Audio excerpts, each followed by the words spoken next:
Welcome to The Atypical View. I'm your host, Lauren Florio, a licensed marriage and family therapist specializing in autism, ADHD, and broader neurodiversity.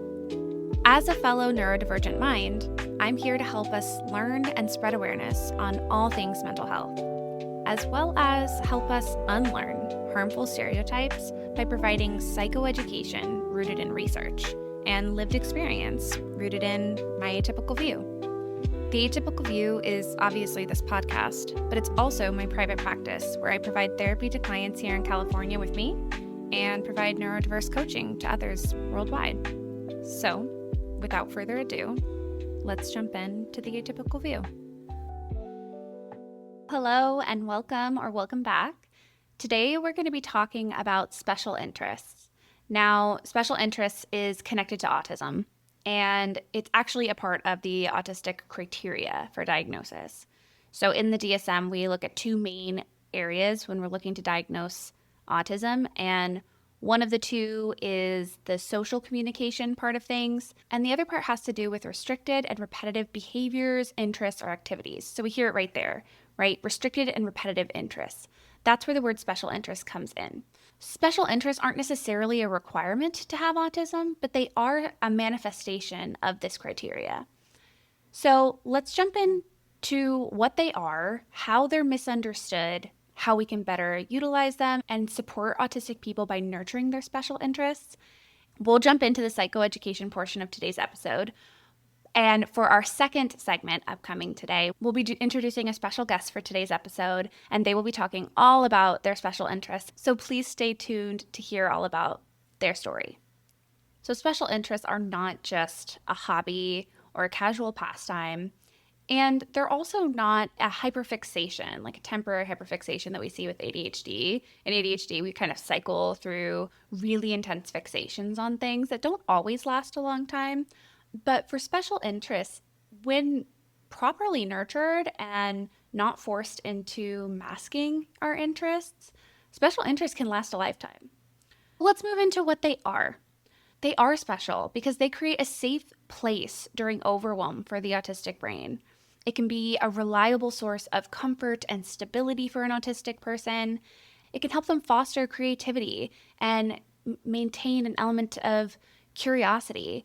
And for a lot of autistic people, it can really narrow in to something in the level of mastery. Many autistic people who are allowed to nurture their special interests end up experts in the fields that they work in, should they ever be able to use their special interests in their career. Special interests are deeply connected to an autistic person's identity. They can reduce anxiety and are absolutely tied to emotional regulation. So many people describe their interests as a safe place to retreat during overwhelming moments or a reliable source of comfort. And they can provide these opportunities for connections. As we know, many individuals on the autism spectrum, back and forth conversation can be challenging. Maintaining connection, conversation, it's quite literally a part of the criteria. However, talking about their special interests with someone can truly bridge a meaningful relationship. For many autistic individuals, unfortunately, there is a stigma around special interests because it is hard for the holistic mind to understand how one person can be so enraptured with one particular thing. For the sake of kind of understanding what these one particular things might be, it can truly be anything. For example, it could be a special interest in anime. It could be narrowing down to a special interest in Pokemon. It could be narrowing down to a special interest in a singular Pokemon. Maybe someone has a special interest in Pikachu. And so they learn about every single Pikachu that has ever been drawn and what artists have drawn them. And they learn about the different stylistic changes, the color variations, the different voice actors that may have presented for that character. They may collect different Pikachu memorabilia and clothing and pins and cards and whatever it might be. And if someone else were to bring up the conversation of Pokemon or be wearing a Pikachu shirt, this is an amazing way for an autistic person to connect with that person and have a great conversation and really bridge that social gap that can frequently be such a hindrance to autistic people trying to communicate and make friends. However, because of the stigma that I mentioned, a lot of autistic people struggle with people having such an intense amount of interest and knowledge in such a niche area. So, despite many benefits that special interests bring, it is stigmatized. This is one of the reasons why I do have some critique for ABA. I recognize that this is one of the only therapeutic models for autism and really like medical approaches for autism that is covered well by insurance and accessible to families. So I'm not trying to criminalize the fact that families who choose to use it because they don't have any other choice. And I also recognize that ABA has changed over the years, but I want to acknowledge that ABA has caused a lot of harm and does cause a lot of harm still. It deeply, deeply, deeply needs reform that just hasn't happened on a mass scale at this point. And there are plenty of autistic voices who have said, I've experienced ABA as a child and the amount of trauma it caused me was insurmountable. And it's really important to listen to the stories of the people who we are subjecting to this type of medical support attention, therapeutics attention. I want to be clear that ABA therapists are not therapists. Many times they are teenagers with a high school diploma. That's typically the entry-level education that you need. I want to actually acknowledge that when I was young, that was one of my first introductions to autism, was working as an ABA therapist. I couldn't get any other work. And so we have people who basically get a week or two of training on how to do ABA without really any understanding of autism. And in my personal experience of working for that company, which I will not name, I felt so much guilt frequently for having to enforce different models. And honestly, oftentimes, I abandoned a lot of the things that they taught me and tried to just show up for what I think the kid needed because I watched too many times trying to follow the status quo of what I was told to do and watch children just absolutely worsen and struggle and literally have these trauma responses. And I just did not feel confident with it. And I did eventually leave. But one of the things that I was literally taught, so this isn't like a possibility, this is something that was part of our training, was how to encourage autistic kids to let go of their special interests and redirect them towards something that was more socially acceptable and age appropriate. So the example that was literally given to me in my training was that if a teenager has a deep love for Winnie the Pooh, in ABA, that autistic teen may be and will be repeatedly guided towards wildlife as a supposed more age-appropriate focus. And it was part of the training to go, what sort of topics could we try to encourage the teen to do to reduce their interest in Winnie the Pooh? Which, the thing that I will continue to say is, what is wrong with a child, a teen, an adult, an elder liking Winnie the Pooh? Why does it bother you so much that someone likes something? What harm does it cause you to have a teenager like Winnie the Pooh? You sit there and go, well, they may be bullied and they may be, then maybe we should work on teaching kids not to bully autistic kids for having special interests. Let's just start there, okay? Obviously, this topic gets me really hurt and frustrated, so I'm gonna move on from the ABA side of things because that's not the point of today's topic. But outside of the ABA model, parents, teachers, friends also still try to encourage autistic individuals to basically like more socially and age-appropriate things. Which, again, this is just this obscure thing that we decided was more appropriate. Why did we decide that wildlife is more appropriate than Winnie the Pooh? Do you know what I'm saying? So obviously this approach can come from the realm of bullying, which can lead to that masking. It can come from in a more strict or rigid setting where a parent or a family member or a friend doesn't know the harm that they're causing, hopefully. It could come with removing access to their special interests and forcing new avenues in.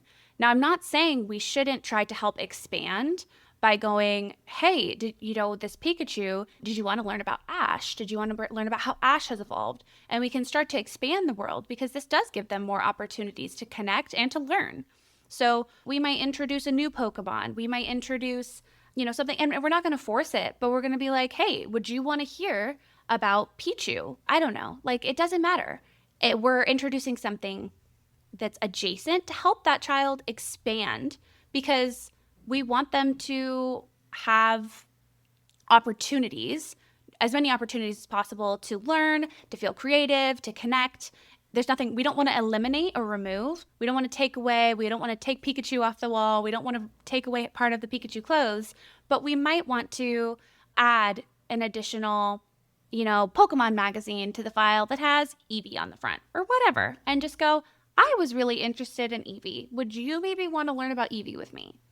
So that's the purpose of that. When we force a child or an adult or whomever, when we force an autistic person away from their special interest, and again, not talking about bridging the gap to expand the interest, but when we force away from the interest, this approach causes unnecessary harm that truly only benefits the comfort of autistic individuals, meaning non-autistic individuals. It teaches autistic individuals that their authentic joy is wrong. And this can obviously lead to so many internalized issues. It can increase shame and doubt for the autistic individual. That can lead to masking and reduced authenticity.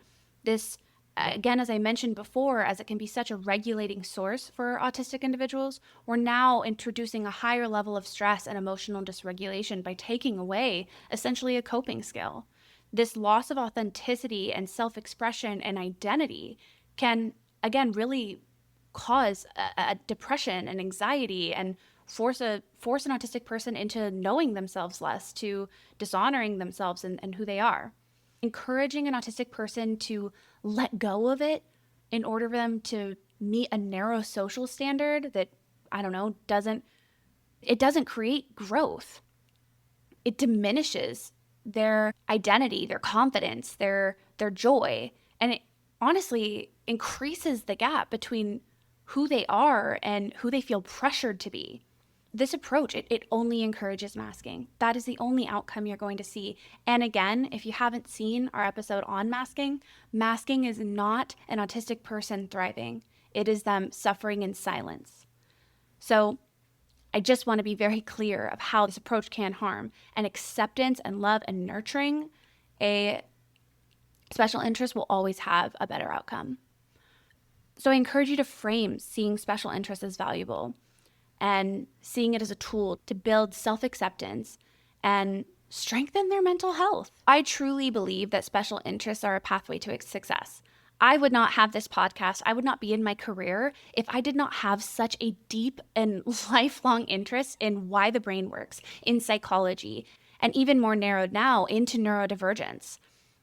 If I did not have this deep interest, I would not be spending the amount of time that I do researching and learning and asking questions, and I wouldn't be as good of a therapist as I am today. I wouldn't have this podcast. So many autistic adults can transform their special interests into thriving careers, and I am not the only example of that. What may begin as a childhood interest or passion for trains or bugs or film or gaming can evolve into professional expertise. Autistic specialists are often admired in their ability to notice details and maintain focus and bring fresh perspectives into their fields. And for late diagnosed autistics, returning to your special interests can open doors to helping you take that mask off and rebuilding authenticity within yourself. And again, connecting with joy. Special interests are not distractions from life, but pathways to thriving in them. So this is the perfect time to transition into our second segment in today's episode. This is the Atypical View segment.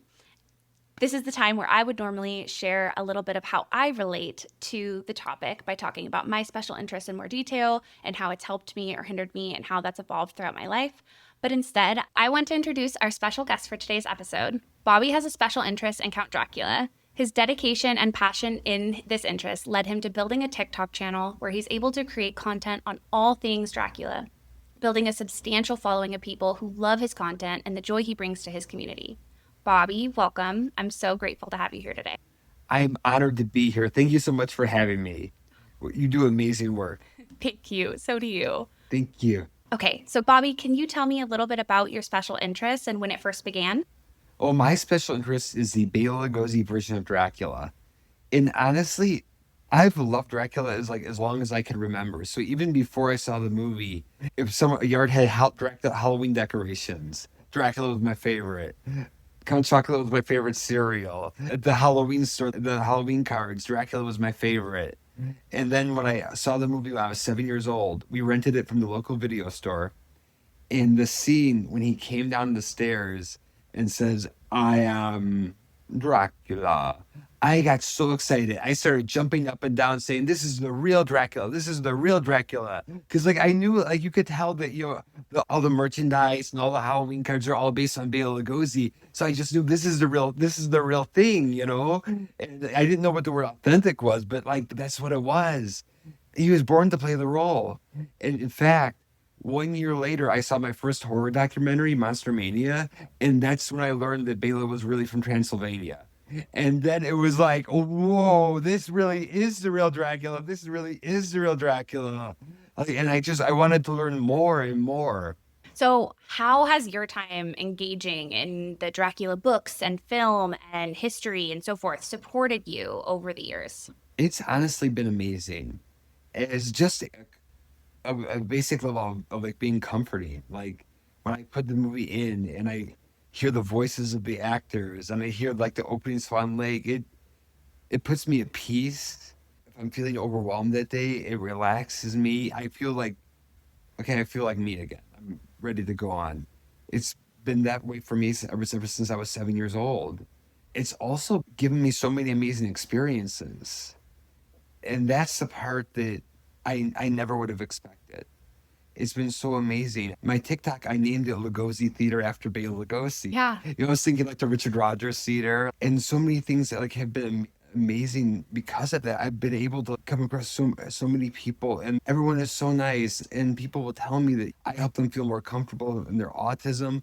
I help them feel more comfortable embracing their special interests, and I never would imagine that possible. I'm so proud of it. It's given me that amazing experience.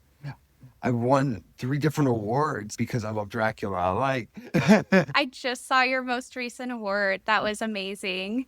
I saw your sister present it too. It was really cool. Congratulations. thank you so much. Thank you so much. Oh my gosh. And during her speech, when she called me a humanitarian, on the Bela Lugosi homepage, Bela Lugosi Jr. says that about his dad. Oh, that's really sweet. And she didn't know that. She Really? didn't, she just did it. They're just extra special. Yeah. There's so many parts of your experience that I feel like really connect to the initial part of the segment today, where we really talk about when we can honor a special interest, how it can help an autistic person connect in ways that we would never expect. I actually got chills when you were talking about like the community and that kindness and this people opening up about how it's brought comfort. And it's really, really beautiful. And I had the same experience. I saw your videos and I immediately was like, this is amazing. You really are creating such joy and you should be proud. I'm really happy to hear the joy that comes from it. Thank you so much. It's amazing. And like I said, everyone is so nice. If there's a question someone asks and I didn't see it, they'll answer for me. Like it's wonderful. Everyone is so kind to each other. I'm so proud of it.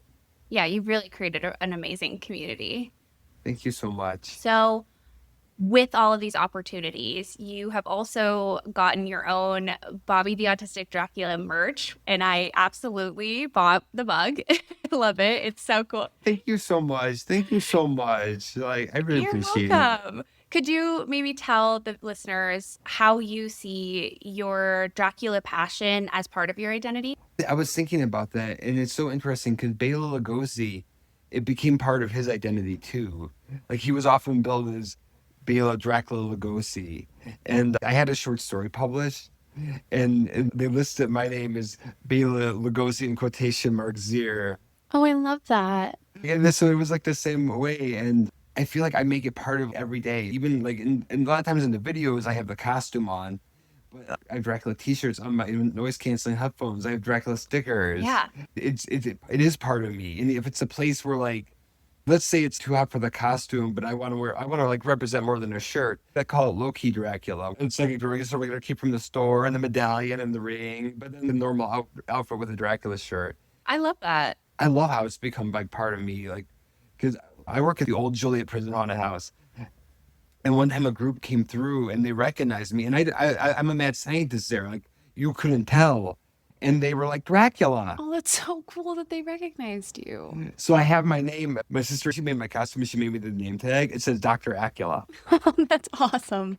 That's such a cute play on words. Yeah, and like they advertise the merchandise as Bobby the Autistic Dracula, and I love that. Like, because honestly, that, like, if you would have asked me when I was like 7, 8 years old, what do I want to be when I grow up? I want to become Dracula. You know, I wanted to be like Bela Lugosi, and like I've been able to do that in my own way, doing it as part of the autism community, using it as a teaching tool, and being able to do all these Dracula things, and kind of do it like my own way, but like still in that line of like the Dracula tradition. Oh, 100%. Yeah, you've made a way to make it your own and still honor the pieces of it that you fell in love with. It's amazing. Thank you so much. Thank you.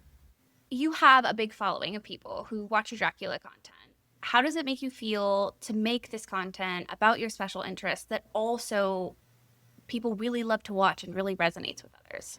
I'm so proud of it. I'm amazed and I'm so proud. And I think it really taught me in autism there's a thing of masking and you try to act like everybody else. And it really, this whole experience has taught me like your authentic self. That people will connect with you and you will find friends just being your authentic self. It's taught me so much. What you were just talking about reflects with some of the earlier segment about this unfortunate push to have autistic individuals, especially young children and teenagers, push away from their special interests to do the more normative thing, to be more socially acceptable. But what you're speaking about is truly when you were able to nourish that special interest, the whole argument is that they're not going to be able to make friends. And this has quite literally created friendships for you and a community for you. Is this something that you feel like did you could you have predicted that this outcome would be so rewarding socially? I don't think I could have predicted it. Like I've been learning as I go.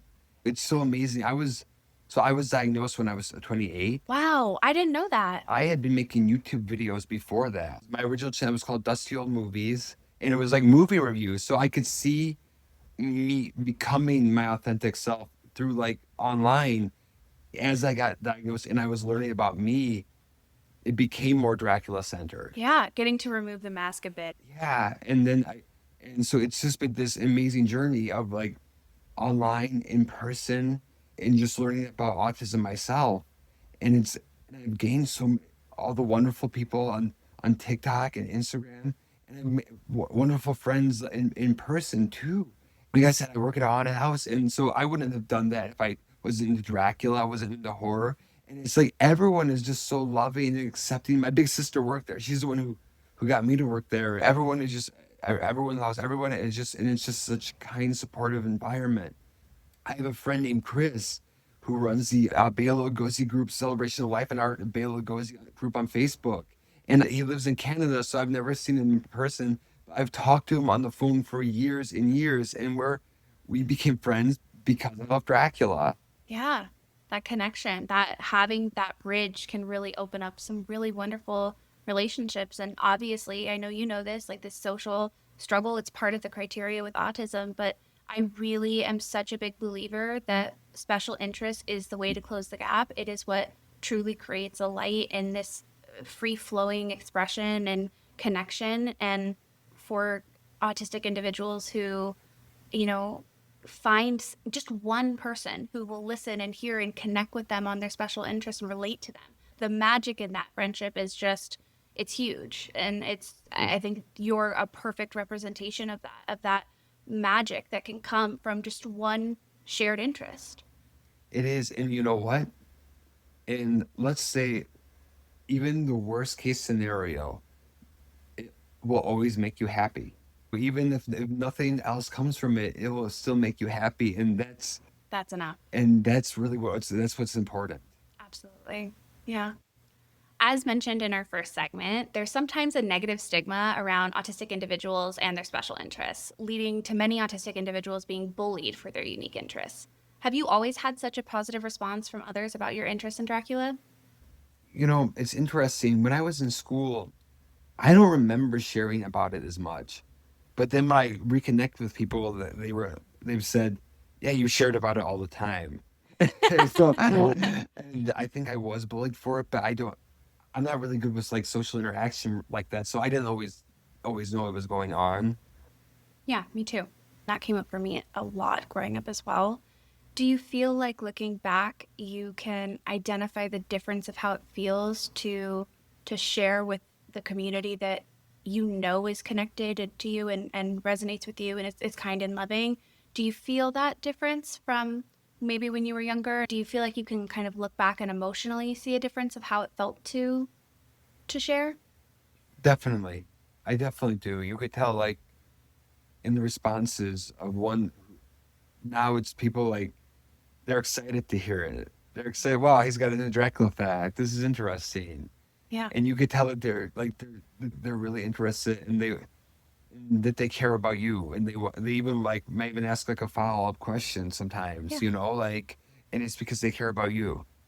Yeah, I'm hearing like they participate in the joy. Yeah, they participate in the joy. Yeah.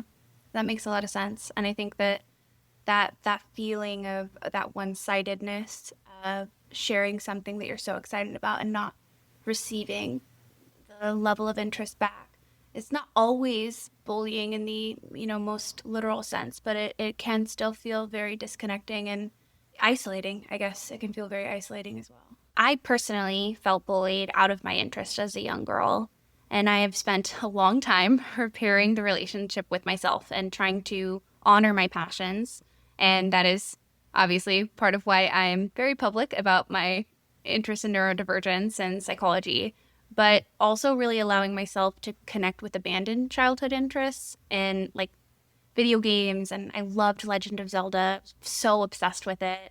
Lately, we've been getting back into Pokemon and collecting cards and playing the game and watching the show. It's been so joyful playing with like Legos, just really doing my best to reconnect from a part of myself that I let go. If you had a message for my younger self or your younger self, or really just the younger generation, would you have anything like any encouraging words for them to hold on to their passions when facing bullying? Even if you have the slightest clue, don't let that be a private nightmare. Tell a teacher, tell someone who could help you. Yeah, absolutely. The bully is the one in the wrong. You're not. You have to do what makes you happy. Try your best to not let them get to you. Because the fact that you love something so much and it makes you so happy is special, and it's going to lead to wonderful things. And I know it might be hard to believe it right now, but you can trust Count Dracula. A few years from now, they're not going to be in your life. But the thing that makes you happy, your interests will be. It will. So just make sure you tell a teacher and you take care of what's going on, but don't let them stop you. In fact, I learned from the show Leave It to Beaver, the way to beat a bully is by not becoming like them. Absolutely. Holding on to our compassion and our empathy and our kindness is one of the things that will help us get through those moments. I'm not saying that every hurt person is a bully, but I am saying that every bully is a hurt person. And when you recognize that it's coming from this space of their own pain that they're mishandling, it's a lot easier to go, this isn't about me. And I really think that as someone who did lose so much of myself because of my need at the time to feel accepted, I just wish I could go back and tell that younger version of myself that these people literally do not matter to you in any capacity in your future life. The people who are cruel to you are not people you want to be friends with. They're not people we want to spend time with.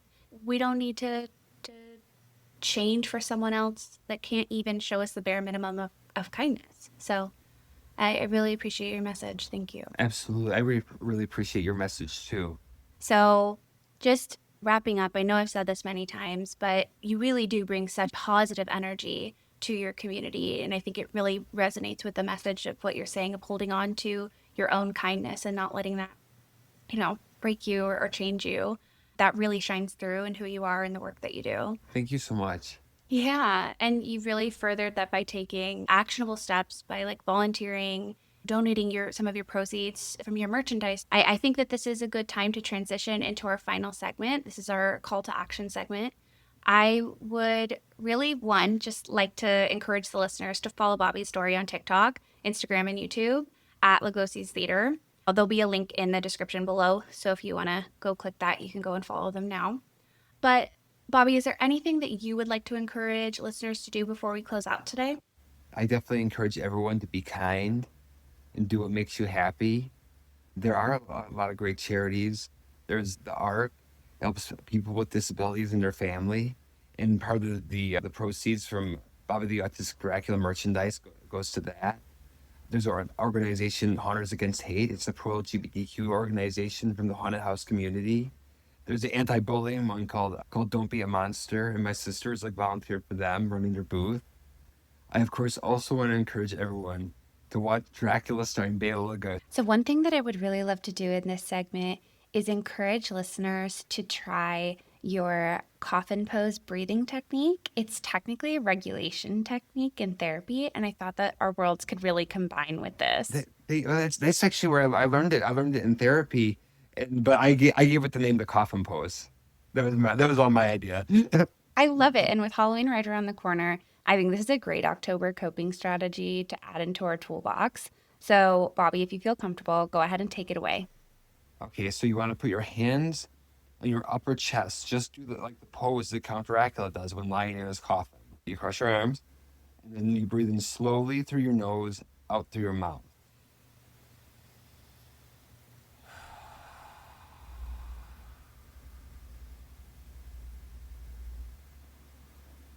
Now you say this out loud. I'm so sorry you're feeling scared. I'm going to stay with you through this so that no matter what happens, I'll be with you and you're not alone. That was perfect. Thank you so much. For listeners at home, if you want to try that regulation technique out again, Bobby does have a video tutorialing it on his channel where you can follow along with him. And Bobby, thank you so much for being here today. It's genuinely been a pleasure talking with you, and I think our viewers at home are really going to benefit from hearing your story. Thank you so much. I've loved it. Thank you. I'm honored. I've had so much fun talking to you. And you're helping so many people too. Like I'm proud. I'm proud to be part of something that helps people. Speaking of helping people, going back to the possible charities that we could give some attention to and possibly some donations to today, I'll be donating to the ARC of San Diego today, but I'll be leaving a link to the ARC of the US so that listeners can put money towards things generally, or you can look up your specific area and see if you want to donate more locally. The ARC is a nonprofit organization and they focus on advocacy for individuals with intellectual disabilities and developmental disabilities and supporting them and their families. And I'll leave a link in the show notes / description below. In this call to action segment, I want to encourage not only regulation and kindness and the support within our communities, but to create awareness for individuals who are different than you and a reminder to let people like things. There is no harm in someone liking something that you simply don't understand. If it doesn't harm somebody else, it's really not our business. So allow people to seek joy in the things that bring them comfort. And truthfully, if you have an autistic person in your life, lean in, ask them questions, connect with them about their special interests.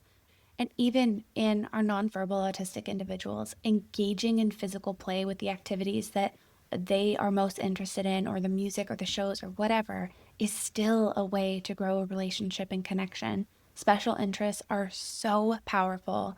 I just urge you to consider that judging someone because they are different than you in some way only creates a world where we kill uniqueness and creativity. Whether you're late diagnosed or undiagnosed and have been masking for a large chunk of your life, you can lean in to Bobby and I's story of reconnecting and allowing our interests to take up more space, to really lean into our authenticity. And don't let someone else's ignorance destroy that piece of you. Thanks for spending this time with me today.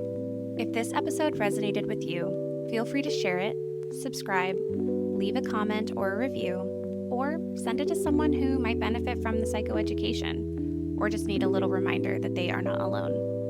If you are interested in my coaching or therapy services, you can reach out to me directly and connect with me at theatypicalview.com. Until next time, stay curious, stay kind, and I hope we can stay connected.